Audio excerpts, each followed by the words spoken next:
Welcome dear student, स्वागत है आपका मेंटर्स क्लासेस के यूट्यूब चैनल में। तो आज हम लोग क्लास 12th के मैथमेटिक्स के एप्लीकेशन और डेरिवेटिव का एक महत्वपूर्ण टॉपिक पढ़ने जा रहे हैं, जिसका नाम है इंक्रीजिंग और डिक्रीजिंग फंक्शन, वर्तमान मान और ह्रास मान। इस वीडियो के माध्यम से मैं इस चैप्टर के बारे में बहुत ही अच्छे तरीके से समझाने वाला हूं, जिसमें आप लोग इस वीडियो के द्वारा हर एक इंक्रीजिंग और डिक्रीजिंग वैल्यू को आप निकाल पाएंगे। दो तरीका से इस वीडियो के माध्यम से हम लोग सीखेंगे। एक तो आपको एप्लीकेशन ऑफ डेरिवेटिव की इस इंक्रीजिंग और डिक्रीजिंग वैल्यू चैप्टर के लिए हम लोग एक तो ग्राफ सीखेंगे और एक dy by dx यानी अवकलन करके सीखेंगे। तो आइए सबसे पहले हम आपको ये बता दें कि वर्तमान मतलब क्या होता है, वर्तमान मान कैसे क्या होता है और इसका जो ह्रास मान जो होता है, ह्रास मान ये क्या होता है।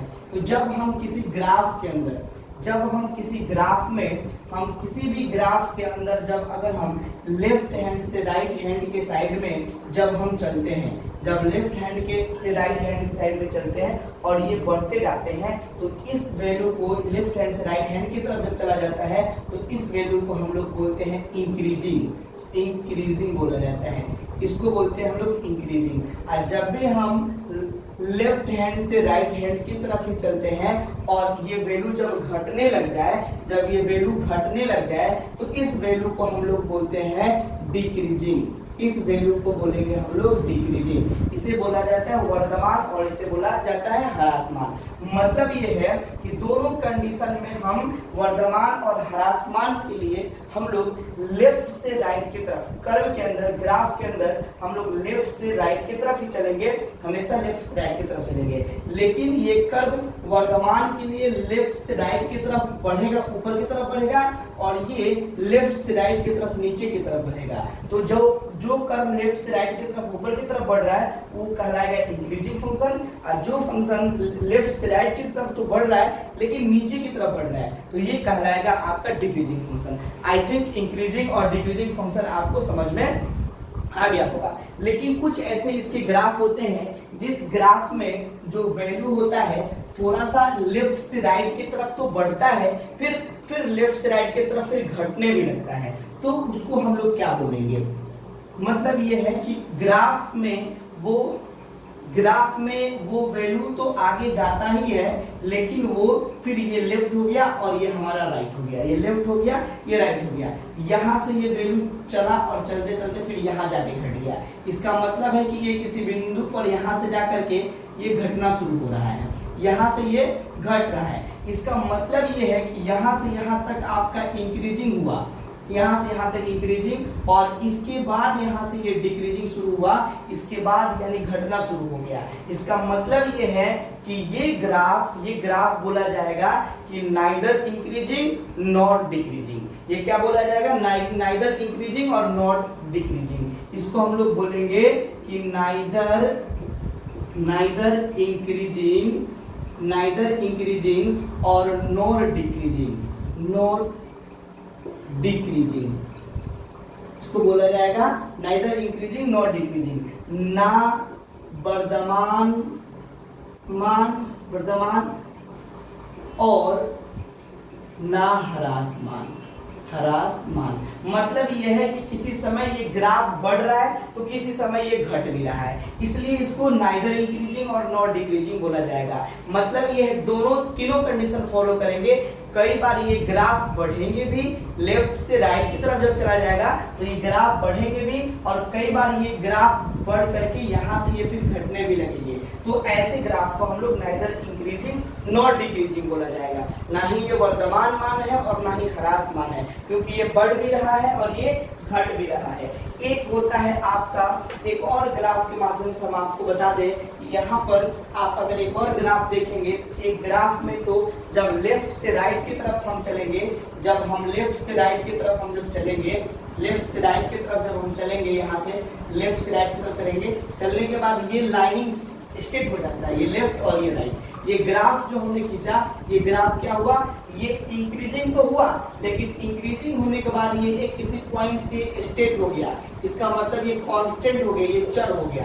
तो ऐसे को बोलेंगे डायरेक्ट इंक्रीजिंग। इस ऐसे ग्राफ को हम लोग क्या बोलते हैं, डायरेक्ट इंक्रीजिंग। क्या बोलेंगे इसको बोला जाएगा डायरेक्ट, यानी सीधे वर्धमान इसको बोला जाता है, इसको बोला जाता है डायरेक्ट इंक्रीजिंग। तो आई थिंक आपको ये चीजें समझ में आ गई होगी, यानी डायरेक्ट इंक्रीजिंग इसको बोला जाता है। कई बार ऐसा होता है कि जब ये लेफ्ट से राइट की तरफ तो जाएगा, लेकिन क्या होगा कि वैसे क्रम में जाकर के सीधे चर बन जाएगा, मतलब ये अब स्ट्रेट हो गया, इसका मतलब कि ये चर हो गया, तो इसको बोला जाएगा डायरेक्ट इंक्रीजिंग। लेकिन जब अगर मान लीजिए कि कोई ऐसा ग्राफ हो जिस ग्राफ में हम कोई ग्राफ ड्रॉ करें और ये सीधे ऊपर की तरफ जाने लगे, यानी ये बढ़ते ही चला जाए, कहीं ये आपको ये ग्राफ ड्रॉ किया गया है तो कहीं ये चर नहीं हुआ, ना ही कहीं डिक्रीजिंग हो रहा है, तो इसको बोला जाता है स्ट्रिक्टली, इसको बोला जाता है स्ट्रिक्टली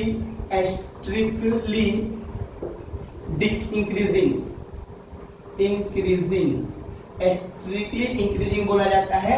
इसका मतलब है निरंतर वर्धमान, इसको बोला जाएगा निरंतर वर्धमान। आई थिंक ये भी ग्राफ, मतलब ये है कि इस ग्राफ के अंदर क्या होगा, इस ग्राफ के अंदर ये ग्राफ सीधे स्ट्रेट की तरफ जाते जाएगा, इसका मतलब है ये निरंतर वर्धमान ग्राफ है, यानी ये निरंतर वर्धमान मान है, ये सीधे, और सीधे अगर नीचे डायरेक्ट यानी लेफ्ट से राइट की तरफ तो जाए लेकिन ये घटते हुए चला जाए, इसका मतलब है कि निरंतर ये ह्रासमान है, ये निरंतर ह्रासमान है। तो आई थिंक ये चीजें आपको अच्छे से समझ में आ गई होगी। अब आइए, अब हम आपको कुछ ऐसी चीजें बताते हैं जहां से, ये था ग्राफ की बातें, इसमें और भी बहुत सारी बातें हैं, लेकिन ग्राफ में और भी बहुत सारी चीजों को हम लोग को समझना है। जैसे अवकलन के द्वारा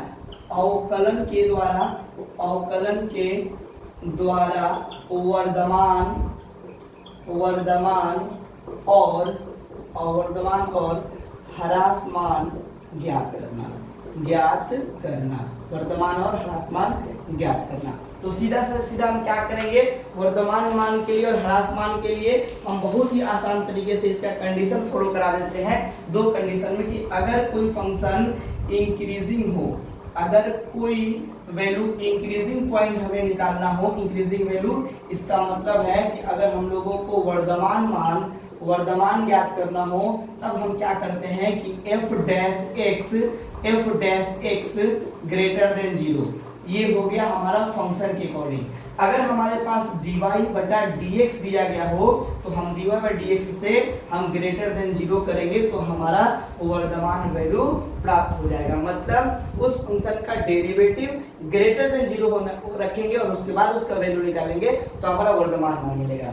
फिर अगर हमें ह्रासमान निकालना है, डिक्रीजिंग निकालना है, अगर हमें ह्रासमान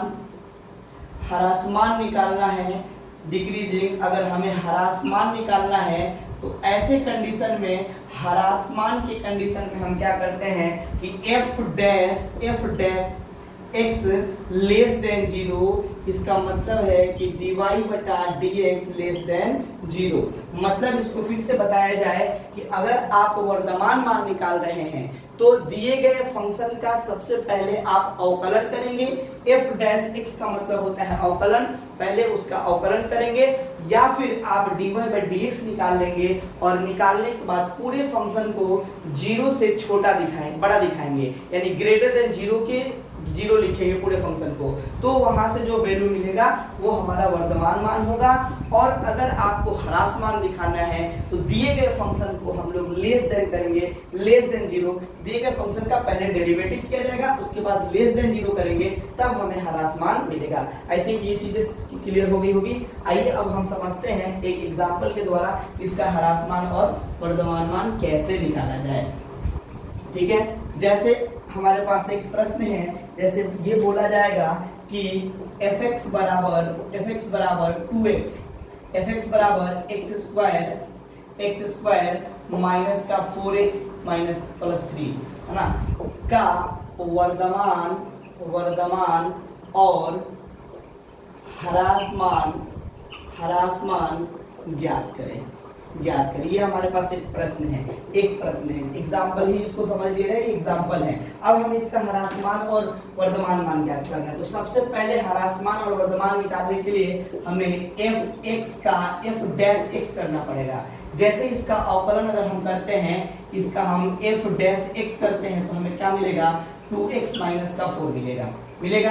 अब क्या करना है, अगर वर्धमान मान निकालना है, अगर हमें वर्धमान मान निकालना है, इंक्रीजिंग निकालना है सबसे पहले, तो हम इंक्रीजिंग के लिए क्या लिखते हैं कि f dash x greater than 0। f dash x का वैल्यू ये है, तो 2x greater than 2x minus का 4 ग्रेटर देन 0। इसका मतलब इस f डैश x का वैल्यू 2x माइनस 4 आया है।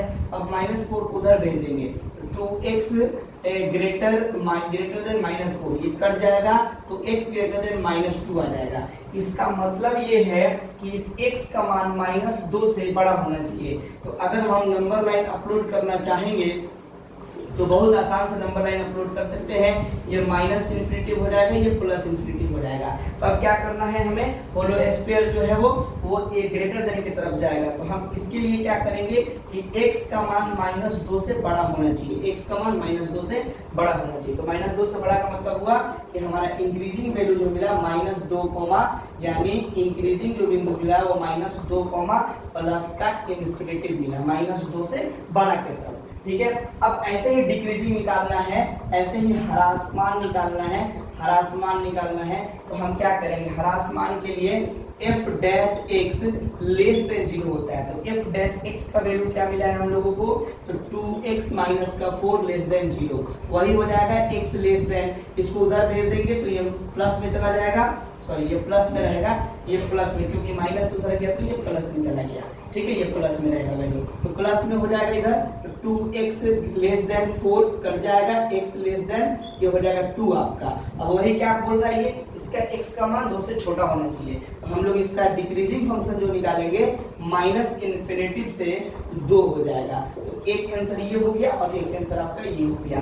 आई थिंक ये चीजें आपको अच्छे से समझ में आ गई होगी। इस प्रकार से हम किसी भी फंक्शन को, किसी भी वैल्यू को बहुत ही आसान तरीका से इंक्रीजिंग और डिक्रीजिंग फंक्शन से हम निकाल सकते हैं। तो आइए एक प्रश्न और हम देखते हैं। उस प्रश्नों को, जैसे मान लीजिए कि हमारे पास ऐसे दे दिया गया हो, जैसे हमारे पास ये दे दिया गया हो कि fx बराबर